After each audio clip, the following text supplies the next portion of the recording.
Assalamualaikum warahmatullahi wabarakatuh. Welcome back di channel saya lagi, Arvinsa Gunawan.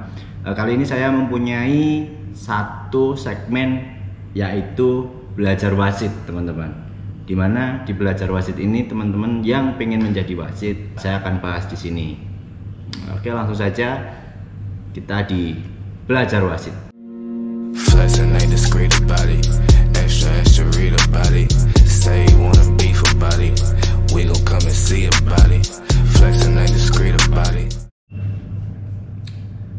Oke teman-teman, seperti yang teman-teman ketahui, dimana di dalam satu pertandingan itu ada 3 wasit yang memimpin pertandingan, dan mereka mempunyai tugas dan wewenang masing-masing, dimana ada crew chief.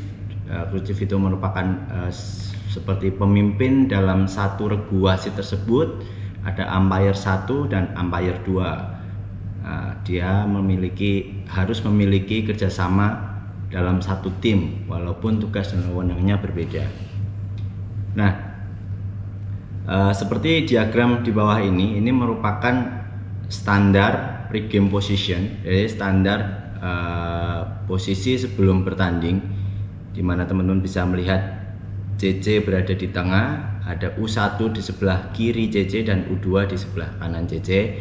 Ini mereka bertugas mengamati pemain-pemain yang sedang pemanasan. Biasanya mereka mengamati aksesoris apa yang tidak diperkenankan, atau sudah bolehkah pemain tersebut bermain dengan aparel yang mereka gunakan, dan lain-lain. Kurang lebih seperti itu. Lalu di diagram 5 ini ada optional pre-game position ketika dua wasit sedang melakukan pemanasan. Jadi pada saat tim-tim pemanasan, biasanya seorang wasit juga pemanasan, 2 orang wasit bebarengan. Nah, ketika 2 orang wasit bebarengan untuk melakukan pemanasan, ada 1 wasit yang tetap mengamati kedua tim untuk pemanasan juga. Jadi tidak boleh ditinggal ketiganya pemanasan dan akhirnya timnya tidak ada yang mengawasi atau dia ada yang mengamati. Begitu kurang lebih pada saat sebelum bertanding. Sekarang kita lanjut ke pada saat start of the quarter atau memulai jambol. Saat memulai suatu quarter, seorang crew chief menempatkan diri di tengah. Dia bertugas untuk melemparkan bola toss atau jambol, di mana bola basket dimulai dengan cara jambol, dan untuk di olahraga yang lain seperti sepak bola kita dimulai dengan cara kick off. Nah, ini sama saja, yang bertugas adalah seorang crew chief. Dia menghadap ke table official atau petugas meja, lalu umpire 1 atau umpire 1 dia berada di sisi meja, yaitu di dekat dengan garis tengah dan agak ke kanan sedikit gitu ya. Jadi kita lihat di gambarnya seperti itu. Dan U2 berada di perpanjangan garis tepi dari bench home, atau di perpanjangan garis tepi bench pemain tim A, atau di sisi kiri petugas meja.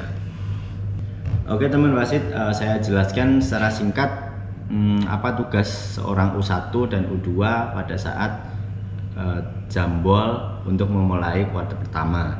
Nah, U1 ini mempunyai tugas yang pertama adalah meniup apabila seorang crew chief melemparkan bolanya tidak sesuai dengan peraturan. Katakan melemparnya terlalu pendek atau miring atau ke depan. Nah, itu seorang U1 berhak untuk menilai, dan kalau terjadi seperti itu akan diulangi lagi jambolnya.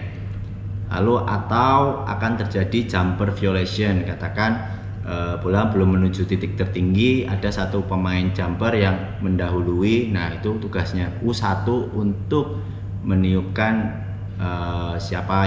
menentukan siapa yang salah.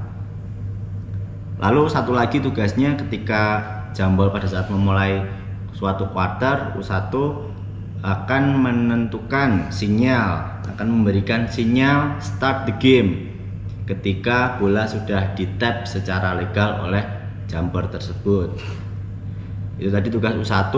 Lalu tugas U2, tugasnya adalah mengobserve atau mengamati ke-8 pemain yang tidak melakukan jambol tadi, memungkinkan untuk melakukan violation dan foul atau tidak. Jadi itu tadi tanggung jawab dari masing-masing wasit ketika jambol untuk memulai kuarter pertama. Sekarang saya jelaskan, seandainya bola toss itu larinya di sebelah kiri kru chief, kan, atau di sebelah kanan kita ya. Ketika kita menonton video ini, dari bolanya ke arah kanan kita, dimana U1 dia akan menjadi lead dan U2 dia akan menjadi center dan kru chief akan menjadi trail. Nah, apa itu lead, apa itu center, apa itu trail? Nah, setelah ini akan kita bahas. Paling tidak kita tahu seandainya bola berada di kiri kru chief, nah posisinya akan seperti ini. Si U1 menjadi lead, dan apabila bola menuju ke kanan kru chief, nah U1 akan menjadi center, U2 akan menjadi lead, dan kru chief menjadi trail. Seperti apa yang ada di dalam gambar ini. Nah, di sini saya jelaskan apa itu wasit trail, center, dan wasit lead. Yang pertama adalah wasit trail. Wasit trail ini adalah wasit yang diposisikan lebih dekat di garis tengah lapangan dan sisi yang sama dengan wasit lead. Jadi wasit trail dan wasit lead itu harus selalu pada satu sisi yang sama, itu di sisi kuat atau dinamakan strong side. Dan wasit trail ini selalu berada atau berdiri di belakang permainan. Dia bekerja di dalam lapangan ya teman wasit. Lalu kita ke wasit center. Wasit center ini ditempatkan di sisi berlawanan dari wasit lead dan wasit trail. Oke, dia berarti selalu berlawanan dengan wasit T dan L, dan berada di perpanjangan garis free throw. Oke, dia bisa di table side, bisa di opposite side, tergantung di mana wasit T dan L berada. Pokoknya selalu berlawanan dan selalu berada di dalam lapangan. Nah, area kerjanya begitu guys, di dalam lapangan. Tapi ketika ada pemain yang mendekat, dibutuhkan space dan jarak yang cukup untuk melihat permainan, ya keluar lapangan sebentar nggak apa-apa lah. Lalu yang terakhir di posisi lead. Lead ini seperti namanya itu adalah pimpinan, kan. Lead adalah wasit yang ditempatkan di garis akhir atau di end line, di sisi kuat. Dia harus berada di sisi kuat, jadi sebanyak mungkin bola di mana dia harus mengikuti. Disitulah tempat lead berada, di end line, dan dia selalu mengikuti bola di sisi kuat. Disitulah letak kerjanya seorang lead, gitu guys. Oke, sekarang bagaimana seorang wasit memulai kuarter kedua, 3, 4 maupun overtime. Nah, pada saat memulai kuarter tersebut dilakukan oleh seorang kru chief, yaitu di perpanjangan garis tengah, di opposite, kan, di seberang table. Lalu dilakukan oleh kru chief dan akan menjadi wasit trail nanti kru chiefnya.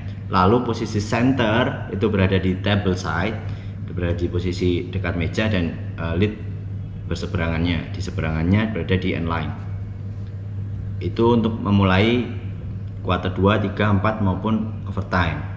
Lalu kemana arahnya? Nanti kalian bisa berdoman dengan melihat alternating position, atau biasanya ada anak panah yang menunjukkan di table official. Ada beberapa istilah yang digunakan seorang wasit untuk mengetahui posisi dia, yaitu yang pertama adalah table side. Table side itu merupakan daerah di mana dekat dengan, kalau ditarik dengan garis tengah, ini seperti gambar ini, titik-titik ini, table side ini adalah berada di sisi yang dekat dengan meja official. Oke. Lalu ada namanya ball side. Ball side itu dimana bola sedang dikuasai oleh suatu tim. Nah, itu dinamakan ball side. Seperti yang kita lihat, ada bolanya itu dinamakan ball side. Lalu ada namanya opposite side, yaitu di area berseberangan. Seperti yang kita lihat, yaitu di garis tengah dan ada berada di seberangannya table side. Ada weak side juga, dimana sisi yang tidak ada bolanya itu dinamakan weak side. Dan strong side adalah sisi yang sedang dikuasainya bola. Kurang lebih seperti itu. Kita lihat ini trail, lead, dan center, mereka saling mempunyai posisi masing-masing yang akan ditanggungjawab oleh mereka. Nah, itu tadi merupakan singkat posisi dari ketiga wasit pada saat mewasiti di dalam bola basket. Nah, teman-teman, siapa yang ingin menjadi wasit bola basket, simak terus channel ini, karena di belajar wasit ini kita bisa belajar bersama. Dan teman-teman bisa berkomentar apabila saya ada yang salah. Kita bisa saling ngasih feedback, mau bahas apa, silahkan komentar di kolom komentar. Nah, gitu tadi informasi dari saya mengenai posisi seorang wasit di bola basket. Kita bertemu di video selanjutnya. Terima kasih. Assalamualaikum warahmatullahi wabarakatuh.